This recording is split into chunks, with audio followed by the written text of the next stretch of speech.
वही हमारा मेल है, जिसने दोनों को एक कर लिया और अलग करने वाली दीवार को जो बीच में थी ढा दिया। इफिसियों 2:14।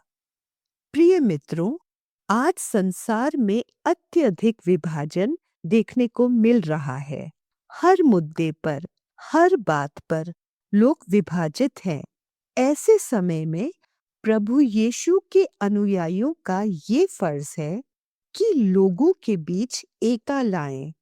दो लोगों के बीच जो किसी कारणवश एक दूसरे से नाराज हैं, बातचीत नहीं करते, मेल नहीं रखते, ऐसे लोगों के बीच पुनः मेल करवाएं और शांति स्थापक की भूमिका निभाएं, जैसा कि प्रभु यीशु ने परमेश्वर और मनुष्यों के बीच किया और मनुष्यों के बीच भी करता है।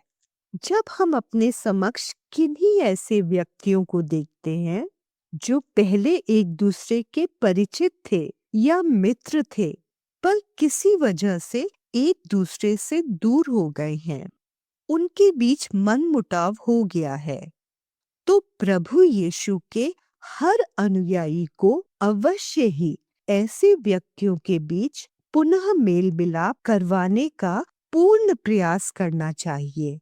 आइए पवित्र शास्त्र बाइबल से सीखते हैं कि किस प्रकार ऐसा करना चाहिए।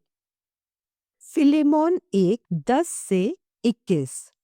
मैं अपने बच्चे उनेसिमस के लिए, जो मुझसे मेरी कैद में जन्मा है, तुझसे विनती करता हूँ। वह तो पहले तेरे कुछ काम का न था, पर अब तेरे और मेरे दोनों के बड़े काम का है। उसी को, अर्थात जो मेरे हृदय का टुकड़ा है, मैंने उसे तेरे पास लौटा दिया है। उसे मैं अपने ही पास रखना चाहता था कि तेरी ओर से इस कैद में जो सुसमाचार के कारण है मेरी सेवा करे, पर मैंने तेरी इच्छा बिना कुछ भी करना न चाहा कि तेरी ये कृपा दबाव से नहीं पर आनंद से हो, क्योंकि क्या जाने वह तुझसे कुछ दिन तक के लिए इसी कारण अलग हुआ कि सदैव तेरे निकट रहे, परंतु अब से दास की नाई नहीं, वरन दास से भी उत्तम, अर्थात भाई के समान रहे, जो शरीर में भी और विशेषकर प्रभु में भी मेरा प्रिय है।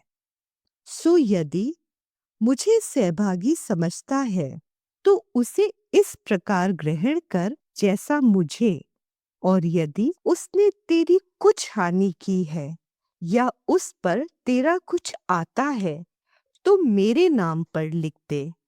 मैं पौलुस अपने हाथ से लिखता हूँ कि मैं आप भर दूंगा, और इसके कहने की कुछ आवश्यकता नहीं कि मेरा कर्ज जो तुझ पर है वो तू ही है। हे भाई, ये आनंद मुझे प्रभु में तेरी ओर से मिले। मसीह में मेरे जी को हरा भरा कर दे। मैं तेरे आज्ञाकारी होने का भरोसा रखकर तुझे लिखता हूँ, और यह जानता हूँ कि जो कुछ मैं कहता हूँ तू उससे कहीं बढ़कर करेगा। प्रेरित पौलुस ने इस पत्री के द्वारा हमें बहुत ही सुंदर रूप से बताया है कि कैसे एक प्रभु यीशु के अनुयायी को दो लोगों के बीच मध्यस्थता करके उनके टूटे हुए रिश्ते को पुनः जोड़ने का प्रयास करना चाहिए।